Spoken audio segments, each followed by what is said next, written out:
ये किताब हमें सिखाती है कि हमारी जिंदगी का असल कंट्रोल किसी और के हाथ में नहीं, बल्कि हमारे जहन के अंदर है। हम जो सोचते हैं वही हकीकत में बदलता है।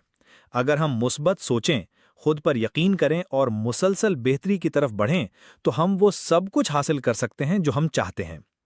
माइंड इज एवरीथिंग का खुलासा इस बात पर जोर देता है कि हमारा जहन एक काबिल एतमाद आला है।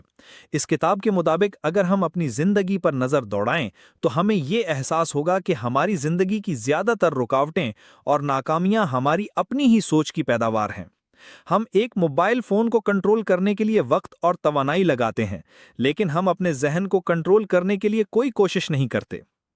ये किताब हमें सिखाती है कि हमारी जिंदगी का असल कंट्रोल किसी और के हाथ में नहीं, बल्कि हमारे जहन के अंदर है। हम जो सोचते हैं वही हकीकत में बदलता है। अगर हम मुस्बत सोचें, खुद पर यकीन करें और मुसलसल बेहतरी की तरफ बढ़ें, तो हम वो सब कुछ हासिल कर सकते हैं जो हम चाहते हैं। हर चीज का आगाज सोच से होता है। अगर आपके ख्यालात मनफी हों, तो आपकी जिंदगी भी इसी डगर पर चलती है। अगर आप खुद को नाकाम समझेंगे, तो कामयाबी मुमकिन नहीं। मुस्बत सोच और एतमाद कामयाबी की बुनियाद है। हम अक्सर खुद को ये कहकर रोक देते हैं कि मेरे पास वक्त नहीं, मेरे हालात मुख्तलिफ हैं, मैं कर ही नहीं सकता। ये सब सिर्फ जहनी बहाने हैं। किताब कहती है कि कामयाब लोग वही होते हैं जो इन हदों को चैलेंज करते हैं। जिंदगी को बस गुजारने के बजाय शऊर के साथ जियो। हर फैसला सोच समझ कर लो। हर दिन को एक मौका समझो, अपनी तरक्की का, सीखने का और आगे बढ़ने का।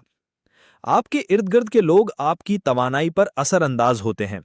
अगर आप हमेशा शिकायत करने, तनकीद करने या आपको कमजोर करने वालों के साथ रहेंगे, तो तरक्की मुमकिन नहीं।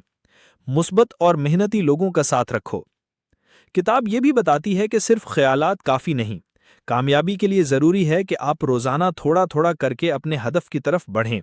डिसिप्लिन ही वो चीज है जो ख्वाबों को हकीकत बनाती है। अगर आप अपनी जिंदगी बदलना चाहते हैं, तो सबसे पहले अपनी सोच बदलें, क्योंकि हकीकत में माइंड इज एवरीथिंग, यानी जहन ही सब कुछ है।